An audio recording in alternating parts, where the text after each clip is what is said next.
사실 이것 때문에 R2가 어렵다는 선입견 사실이죠. 이것 때문에 어렵다는 부분이 좀 있어요. 이게 뭐냐면 이게 매칭입니다. 바이콘과 STL을 이렇게 매칭을 해야 되는데 그걸 이제 슈퍼임포징이라고 해야 되는데 근데 여러분 생각해 보세요. 매칭이라는 건 같은 것과 같은 거를 이렇게 딱 슈퍼임포징 겹치는 게 매칭이거든요. 근데 아시다시피 설명드렸지만 CT와 STL은 전혀 다른 데이터예요.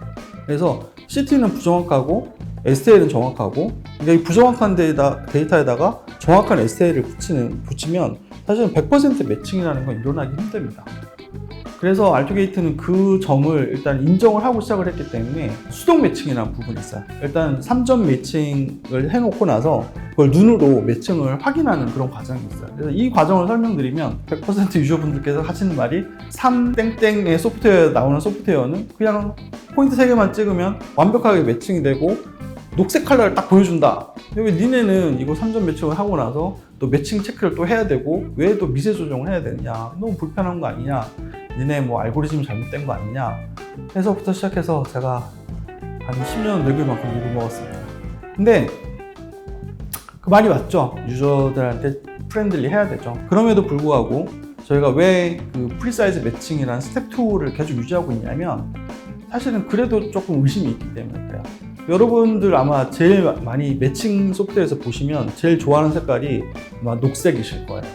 녹색이 나오면 무조건 매칭이 잘 됐다. 그리고 아주 기분 좋게 다음 단계 넘어가시지만 제가 권장드리는 것은 그 녹색의 범위를 한번 보세요.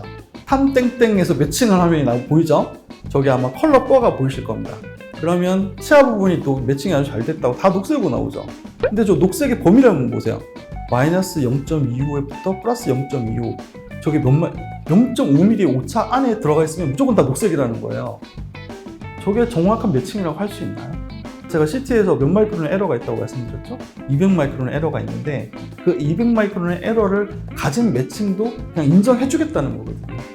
근데 저게 임플란트 1개, 2개 정도 그냥 이니셜 가이드 정도만 쓰실 것 같으면 사실 저 정도 매칭해도 수술의 정확도에는 큰 영향이 없어요. 근데 저희는 뭐다? 저희는 정확한 가이드다. 원데이 임플란트다. 그래서 원데이 임플란트를 하려고 하면 획스 방향까지 맞춰야 되기 때문에 그래서 저희는 저 결과치를 다 믿을 수가 없는 거죠. 그래서 저렇게 녹색이 나왔다 하더라도 한 번 더 육안으로 확인해 봐라. 이게 어디 잘못 매칭된 데가 없는지 포지션이 비뚤어진 게 없는지 그래서 저희가 계속 스텝 2를 남겨놓는 겁니다. 좀 다른 컨셉을 가지고 있어요. 조금은 저희가 정확도에 진심인 뭐 그런 컨셉을 가지고 있죠. 이 보시죠? 이게 지금 스텝 2에서 전체가 다 매칭된 거거든요. 근데 이게 SL은 입체 파일이기 때문에 적어도 앞부분 하나, 뒤에 각각 부분 이렇게 3점에서 골고루 매칭이 다 돼야 돼요. 안 그러면 한 군데만 기울어지면 전체적인 포지션에 영향을 끼칠 수가 있거든요. 그래서 저희가 죽으라고 이 스텝 2 매뉴얼 매칭을 고집하고 있는 겁니다. 유저 여러분 불편하시더라도 제발 이해해 주시고요. 저희도 그 기능을 지금 계속 보완하고 있어서 지금은 그냥 3점 매칭하면 뒤에 가서 매치 체크를 안 하시더라도 그냥 무난히 쓰실 정도의 매칭이 가능합니다. 굳이 안 보셔도 되지만 그래도 바이콤을 못 믿으신다면 한 번씩은 체크해보고 지나가시면 더 수술 정밀도 높이는데 도움이 될 것 같습니다. 그 다음에 보시죠. 저게 뭐냐면 스캐터링이거든요. 환자가 구강 안에 메탈 보철이 많거나 임플란트가 이미 들어가 있으면 CT를 찍으면 그 메탈에 의한 스캐터링 산란 때문에 CT 이미지가 저렇게 보입니다. 근데 저거를 매칭에 그대로 쓸 수가 없잖아요. 그래서 저희가 저걸 어떻게 개선할 수 있지? 보완할 수 있지? 이렇게 해서 만들어 놓은 게 사실 R2 트레이입니다. 왜 메가제는 R2 트레이를 써야 되냐 매칭하는데 다른 회사에서는 그냥 치아에다가 뭐 가타퍼차를 붙이거나 이렇게 붙이고 매칭이 되는데 왜 니네는 굳이 R2 트레이를 써야 되느냐? 제가 말씀드렸잖아요. 정확한 매칭 때문에. 그래서 가타퍼차는 조그만 요 알갱이잖아요. 알갱이로 매칭을 하는 것보다 면이 넓은 이 라디오 패크한 트레이로 매칭을 하는 게 정밀도가 더 높기 때문에 저희가 굳이 R2 트레이를 쓰시라고 말씀드리는 거고요. 환자가 만약에 자연치만 가지고 있다? 그럼 R2 트레이를 안 쓰셔도 됩니다.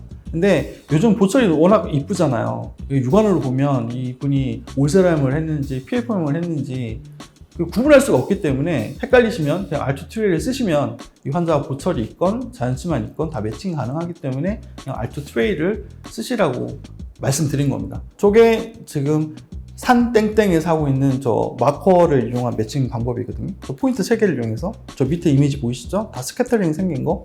저걸 가지고 정확한 매칭을 하기 힘들다고 생각하기 때문에 저희는 이제 알트 트레이를 비용을 들여서 개발을 한 거고요. 저 트레이 머티리얼은 굉장히 안에 이 필러가 들어가 있어서 굉장히 라디오 패크하고 방사선에서 굉장히 선명한 이미지를 보여줍니다. 보시잖아요. 저 매칭된 거. 녹색 면이 넓은 면으로 매칭된 게 보이시죠? 그래서 아주 효과적인 매칭 방법이라고 할 수 있습니다. 그러면 무착일 때는 어떠냐? 이것도 저희가 지금 다른 회사랑 좀 방법이 다릅니다. 다른 회사들은 환자 구강 내 점막 위에다가 스틱을 붙이죠.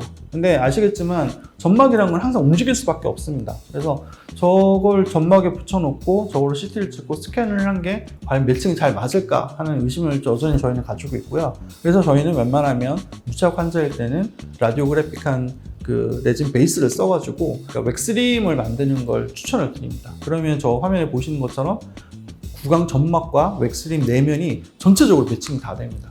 그러면 이게 무착 전압이지만 정말 정확하게 매칭이 되고 정확한 수술 결과를 만들어낼 수가 있거든요. 그래서 어쩌면 저희가 하는 방식이 조금은 귀찮으실 수 있습니다. 그리고 그 점은 사과드립니다. 그게 좀 귀찮은 포인트이긴 하지만 수술 정밀도를 올린다는 부분, 그 다음에 정확한 진단이 가능하다는 부분, 그런 방법에서는 저희가 하고 있는 방식이 좀 더 정확하다, 이렇게 말씀드릴 수 있겠습니다. 이 부분에 대해서도 지금 계속 개선을 해 나가고 있습니다. 웬만하면 저희 트레이를 안 쓰고 싶고, 그 다음에 무취약 트레이도 안 만드는 방법, 그런 방법을 계속 소프트웨어로 개발해 나가고 있고요. 그 다음에 AI가 들어왔죠. AI에서 자동 매칭하는 부분, 여러 가지 방식을 고려를 해보고 있습니다만 아직 확실한 타겟책은 안 나온 것 같아요. 만약에 저희한테 매칭 정밀도를 좀 낮춰라, 그러면 저희도 다른 회사들이 쓰는 방식 그대로 쓰면 될 것 같아요. 근데 그렇게 하기에는 메가젠은 임플란트 진심인 거 아시잖아요? 그걸 포기하기에는 조금 그렇습니다. 그래서 약간 불편하시겠지만 아직도 저런 전통적인 매칭 방식, 전통적인 확인 방식, 그걸 계속 유지하고 있는 겁니다. 그래서 아픈 포인트이기도 하지만 저희 진심이 담겨있는 포인트라고 할 수 있습니다. 감사합니다.